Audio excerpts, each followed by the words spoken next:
Na Excellency imefika pahali sijui hizi face mask tumeruhusu mabusu akienda kotini anaweka face mask, anaweka goggles kubwa, anaweka kofia hata ujui sura, mpaka tufikirie hizo face mask si tuwaone wakienda kotini.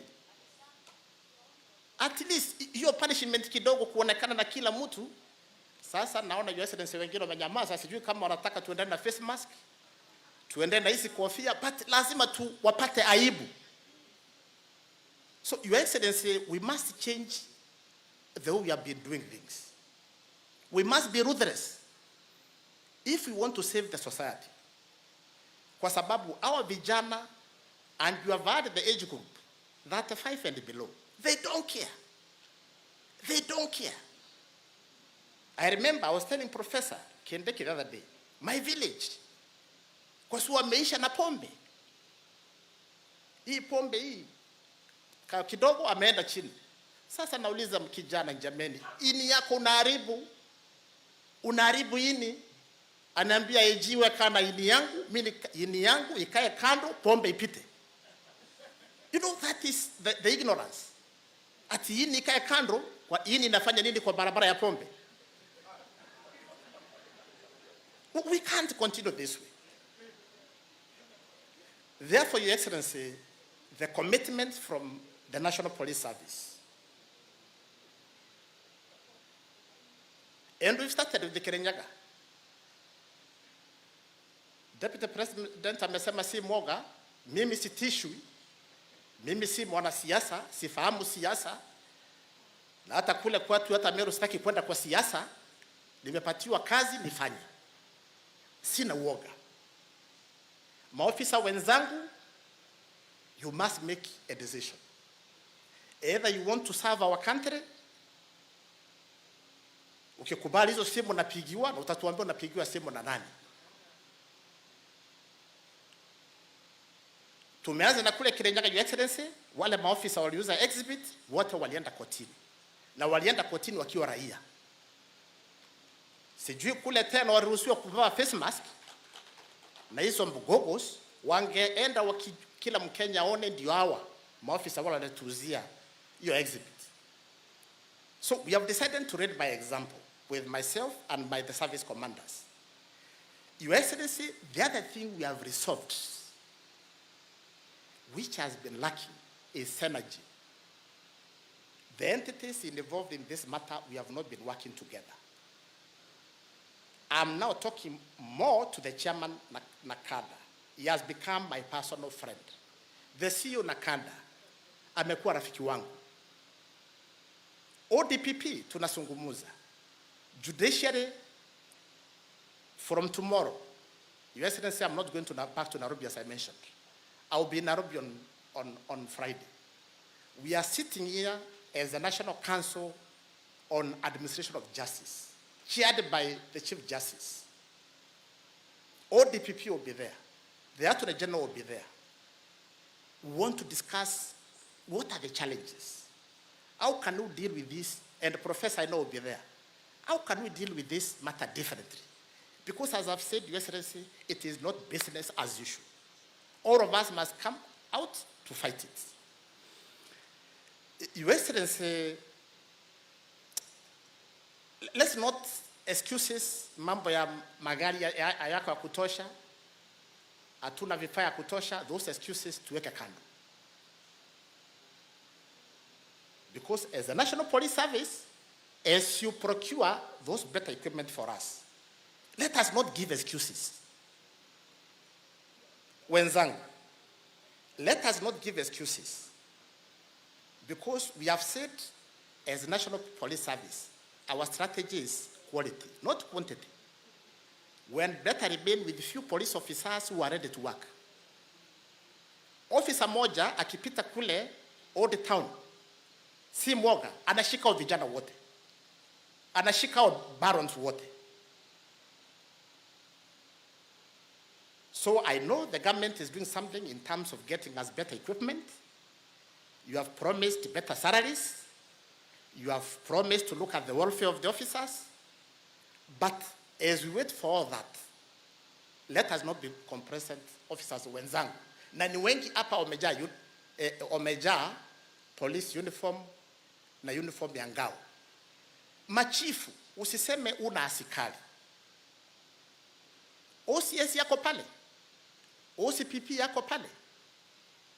But Your Excellency, ile shida iko na tuseme ukweli, maafisa wenzangu, kila mtu amechunga area yake. Unapata OCS anasema mimi nakula hapa ni kwangu.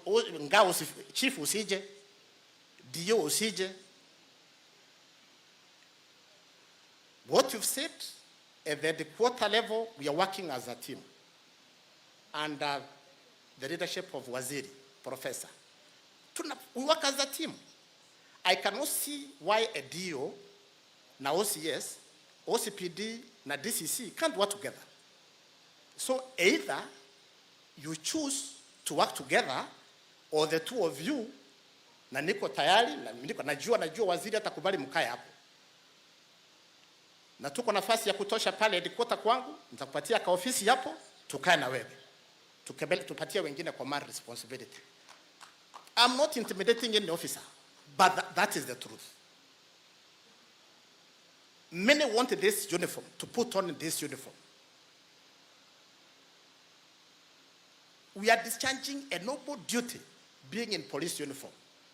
But it will not be then us, natumia uniform, kujitajirisha. It will not be allowed.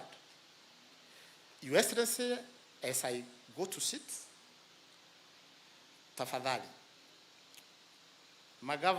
magavana wako hapa watanichukia, lakini unajua kuwa IG wa nchi hii is not a populist contest. I don't need to be popular. Hii mambo ya magovernors license mambo ya hii pombe, this is a security matter. Watu wetu wanakufa. Lakini gavana akiwa pale kusema ukweli, yeye anaangalia kura, anaangalia votes, anaangalia revenue. So the security aspect inasaulika. Your Excellency, ninge request labda sheria ibadilishwe. Hii mambo ya licensing ya these outlets za pombe irudi vile ilikuwa zamani.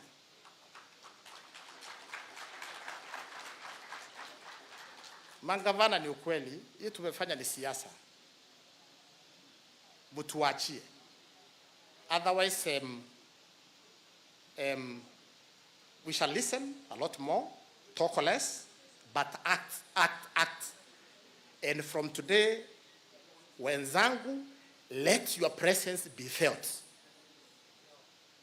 From today, let me start getting returns every morning on how many barons have been arrested, whoever it is, whatever status of the society.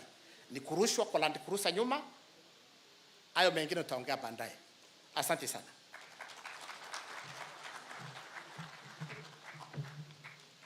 Thank you. The Inspector General of Police and the service commanders have cooperated fully, and they have not come back to us flagging the independence that institutions like flagging around when they want to undermine the national interest.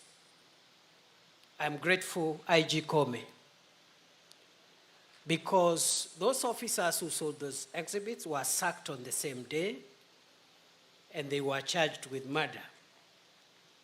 They are in court. They are going to face the crime, or they are going to face charges of the offense of murder. And you see that example of 17 people from one village lying in caskets on the same day. What is the difference between that and what terrorists do? In some parts of our country, it's the same thing, isn't it? And therefore, for us, this discussion is not even about departmental and agency tough wars. It is beyond county and national government discussions around mandates. And so we will not wait to ask who has licensed what. Once we discover certain outlets, buildings, facilities are threatening the survival of the nation, we shut them up, we shut them down. We will be able to discuss these other things about licensing later on. Because we cannot allow a murderer to continue murdering Kenyans because they are licensed by whatever agency or whatever level of government. We are going to change the country's transfer policy. Any official in the law enforcement and public service space who, through action or inaction, contributes to the death of Kenyans, through negligence, they allow dangerous criminals, organized criminals, including drug barons, to have their way to access the public. That officer will not be transferred, as you've said, Your Excellency, elsewhere, because every inch of our territory requires efficient services and the protection of its national security organs. So you mess up in your area of jurisdiction, we will see what to do with you. And I like what the Inspector General of Police said. You know, we are a country with so many procedures about very many things. How to sack somebody, how to do what to somebody. And there are officers who are misusing some of these procedures. And some agencies of government, including courts, are even supporting. We had a case in Naivasha where somebody who had committed a serious dereliction of duty successfully resisted a transfer using a court order. So what we are going to do, we will take action on day one. Immediately we discover that what you are doing or what you are about to do is a threat to national security. We will remove you from service through whatever methods. We will remove you from office, and then you can take us to court later, and we are willing to do court and other things and deal with court orders once the country is safe. And I know there are officers here looking at me and saying, we have seen very many ministers, we have seen very many administrations, that's how they talk. We are the ones who know this space. I want to assure you, brothers and sisters who are listening to me, and you are working under the Ministry of Interior within our national security formations. It may take us a little while to catch up with you. But when, because it is when, not if, we catch up with you, you'll be a living example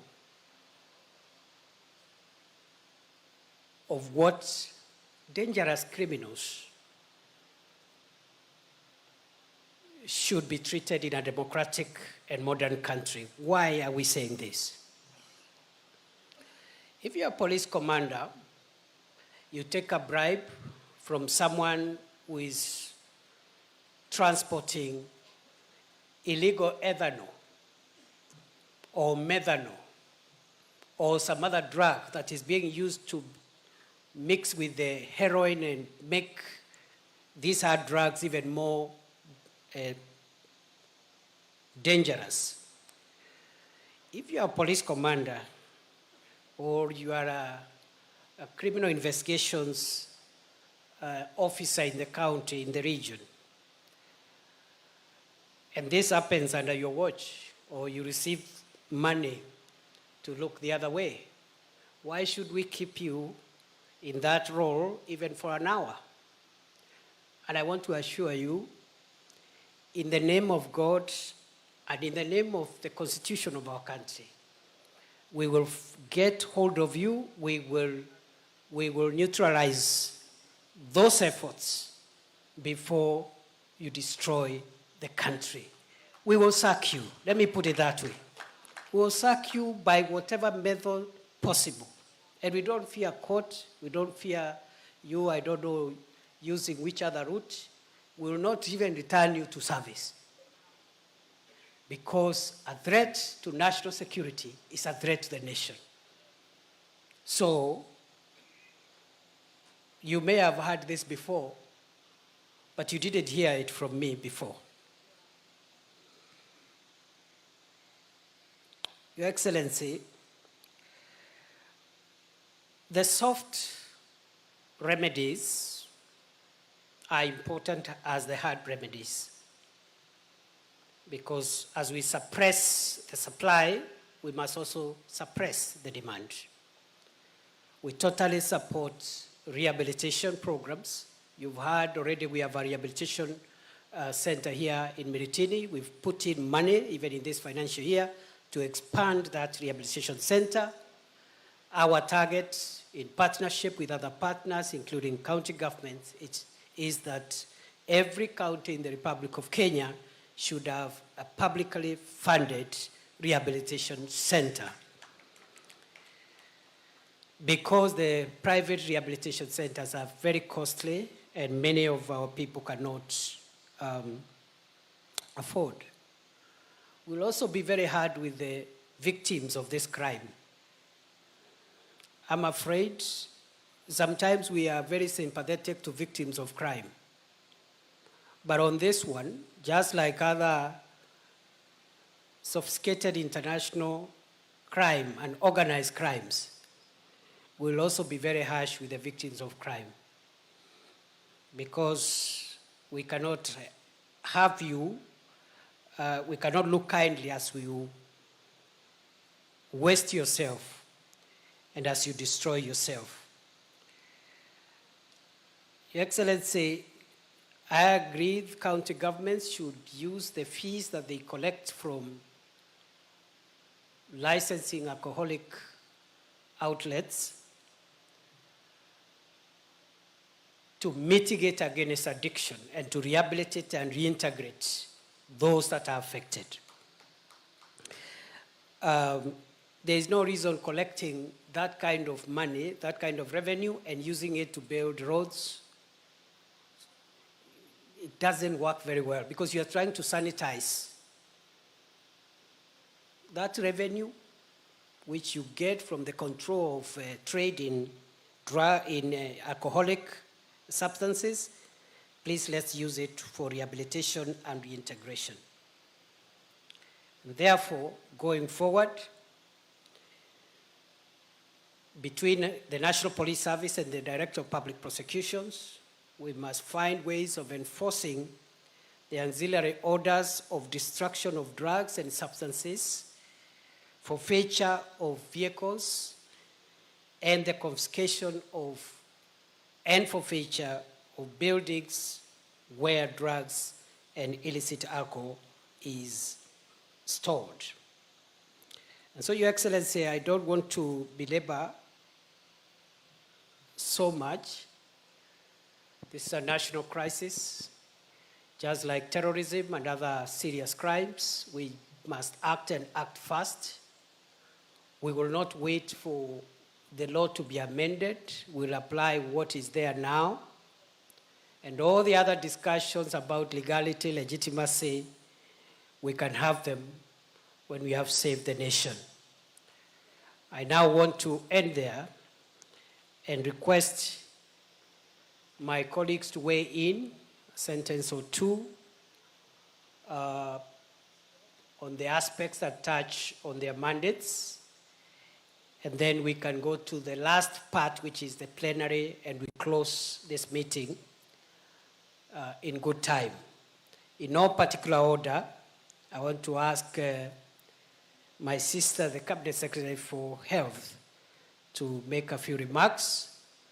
And so that I don't come back here, she'll be followed by the Cabinet Secretary for Education, 2 minutes, the Cabinet Secretary for Gender and Affirmative Action, 2 minutes, the Cabinet Secretary for Mining and the Blue Economy, 2 minutes, and after that, PS, you will organize the plenary. Thank you very much, and God bless our country.